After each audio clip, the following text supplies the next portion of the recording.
Pierre Bonnard est né en 1867 et mort en 1947. Il commence par envisager une carrière dans le droit, comme l'y incite fortement son père, mais peu de temps après avoir obtenu sa licence, il préfère fréquenter l'école des beaux-arts et surtout l'Académie Julian, où il se lie d'amitié avec Paul Sérusier, Maurice Denis, Édouard Vuillard, dont il sera très proche, et quelques autres. Ensemble, ils fondèrent le groupe des Nabis, nom dérivé d'un mot hébreu qui signifie prophète ou illuminé. Cela se passait à la fin de l'année 1888 ou au début de l'année 89.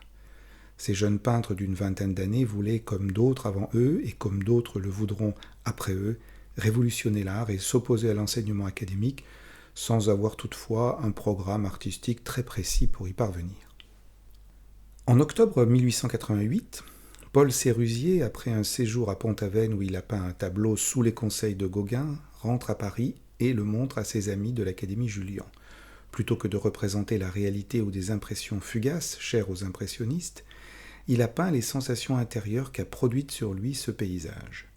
Ce tableau est baptisé Le Talisman et fera l'objet de discussions qui seront certainement, quelques semaines plus tard, à l'origine du mouvement Nabi.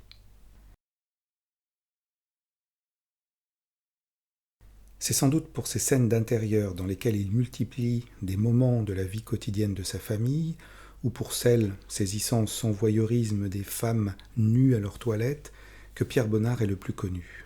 Elles ont fait de lui le peintre de l'intimité.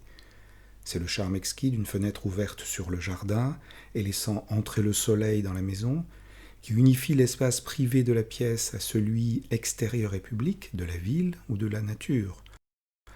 Ce sont aussi ces tables dressées où l'on déguste des tartes ou des fruits frais. Dans un article de 1943, le critique d'art français George Benson raconte que Bonnard aimait retoucher ses anciens tableaux, même quand ceux-ci ne lui appartenaient plus, voire même quand ils étaient accrochés dans un musée.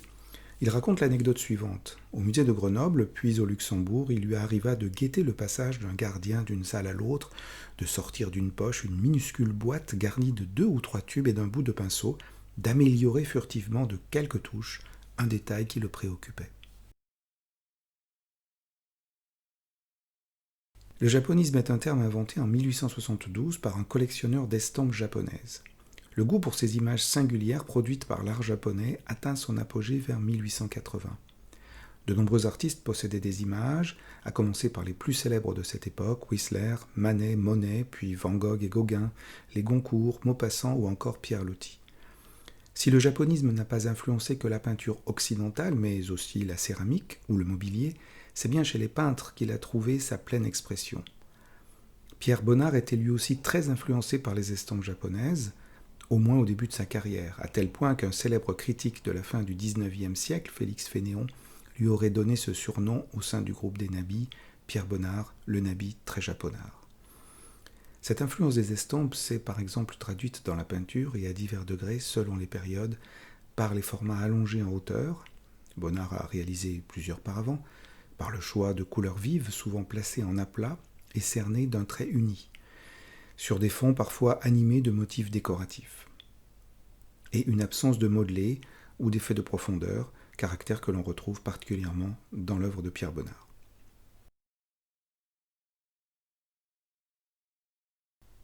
On a longtemps reproché à Bonnard de ne pas être un peintre vraiment moderne, c'est-à-dire se situant dans un mouvement d'avant-garde.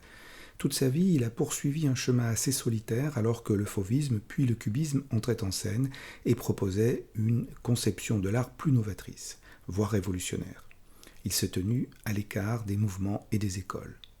Fortement influencé à ses débuts par Gauguin puis par l'impressionnisme dont il voulait prolonger certains aspects, il a reconnu lui-même que, je cite, « La marche des progrès s'est précipitée. La société était prête à accueillir le cubisme et le surréalisme avant que nous ayons atteint ce que nous avions envisagé comme but. Nous nous sommes trouvés en quelque sorte comme suspendus dans l'air. » Ce jugement sur Bonnard a été revu et il peut enfin occuper la place qu'il mérite parmi les grands peintres qui œuvrèrent autour de 1900. Il n'a certes pas fait preuve d'une très grande nouveauté dans le choix de ses sujets, mais il a traité les scènes intimistes de façon très personnelle, nouvelle et touchante, et c'est sans doute dans ce domaine que son talent apparaît de la manière la plus remarquable.